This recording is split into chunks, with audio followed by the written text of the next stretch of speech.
Hey guys, I'm Adrian, and this is Untamed Wildlife Photography. In this episode, we're going to walk through an introduction to bird photography. But before we get started, I've got a cool announcement. I had planned that when this podcast really started rolling, we'd have a community wildlife photography competition. And I'm really happy to say that Untamed took off a bit faster than I thought it would, so we're going to go ahead and start the competition now. We're going to be holding one photo competition every quarter of the year, so about every 3 months. This quarter, the competition will run from now until June 27th. I really wanted to create a fun way that our community could show off their work, and I think this is going to be a great way to do that.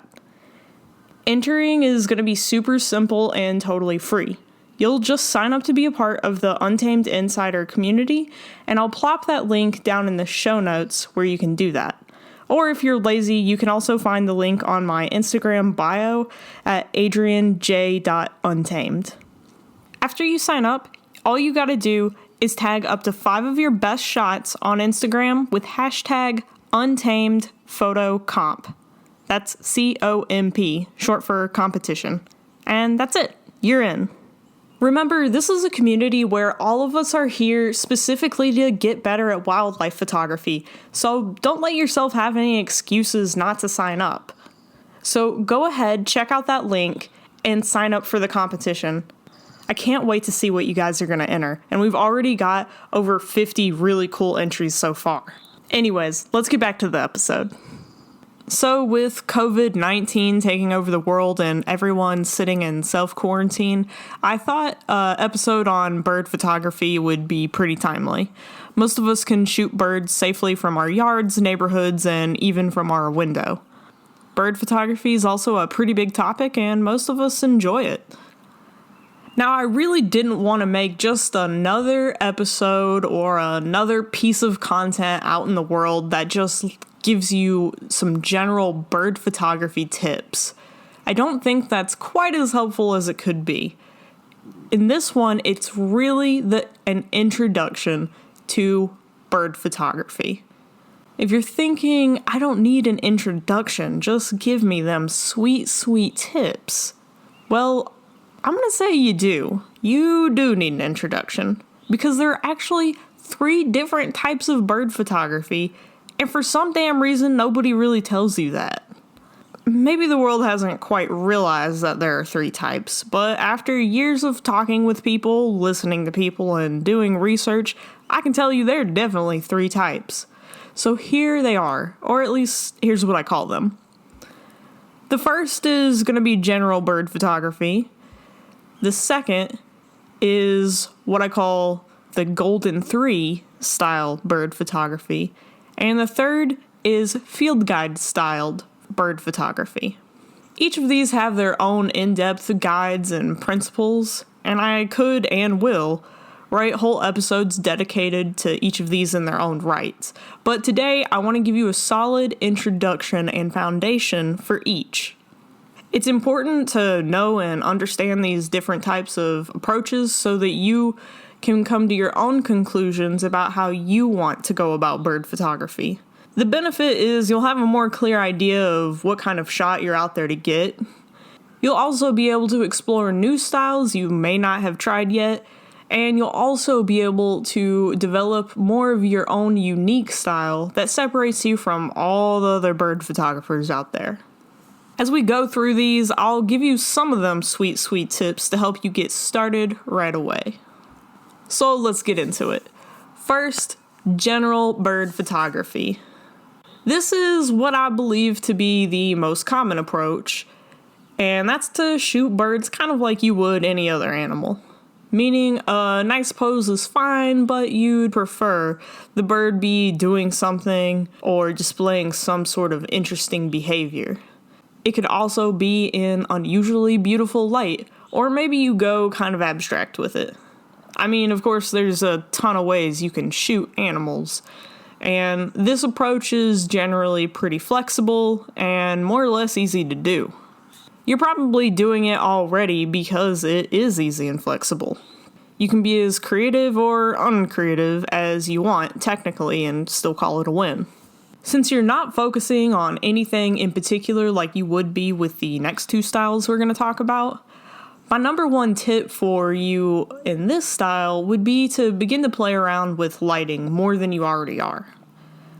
Now, don't just decide to keep that tip in the back of your mind.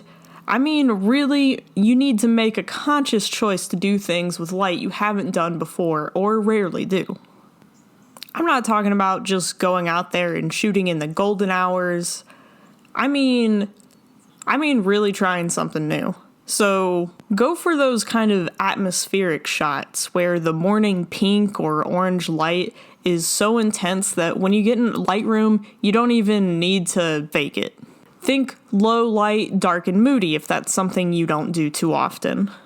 Perfect silhouettes and high contrast edge lighting. Purposely let lens flare creep into your shots. Or shoot through brightly lit mist and fog for a hazy atmospheric shot. Become a light chaser. Really put amazing lighting at the forefront of your photography, not just good lighting. The second approach is based on the birding golden 3. These are the 3 behaviors you'd prioritize in your shooting.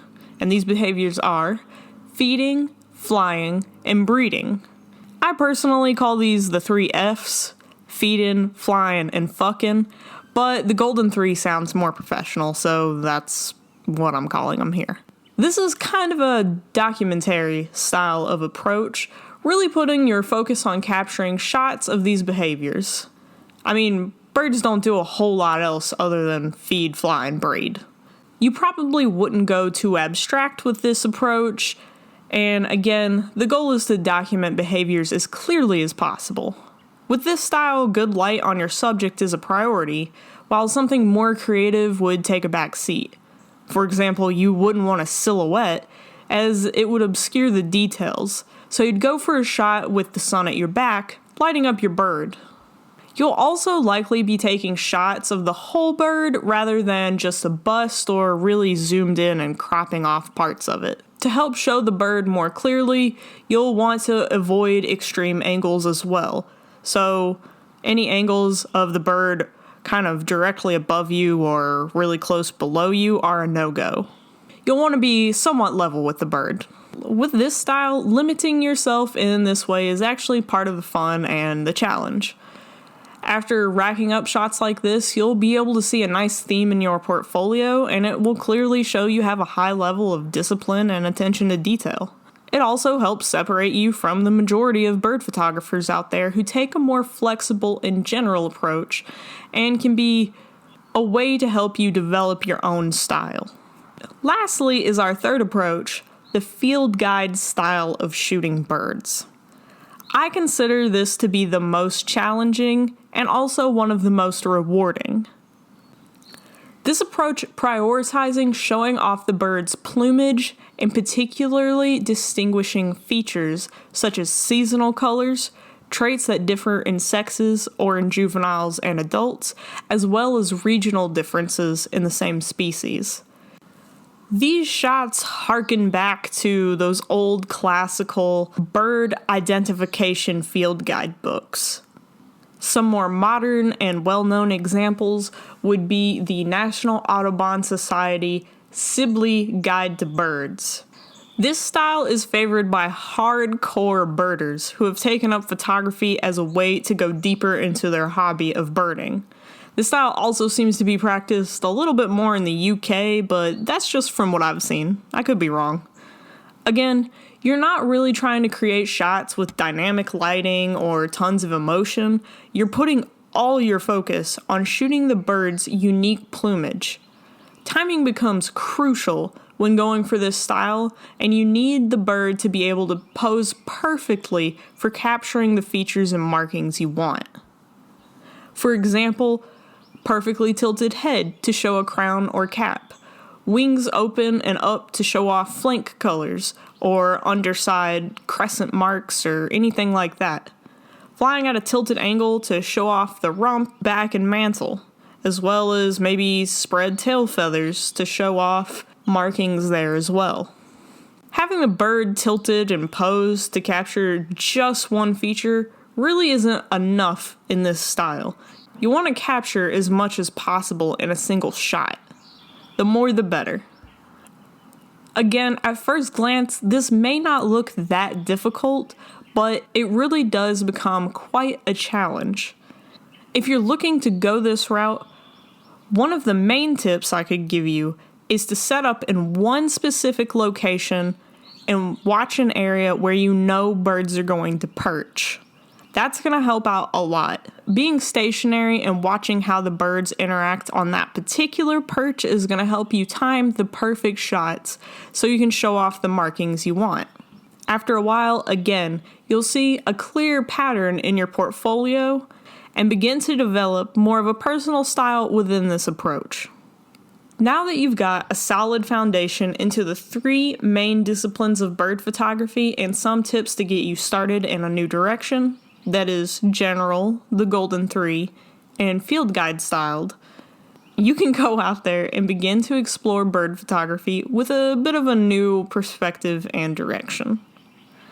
As always, I'm happy to answer any listener questions. The easiest way to get in touch with me is actually just through DM on Instagram at my recently updated handle, adrianj.untamed.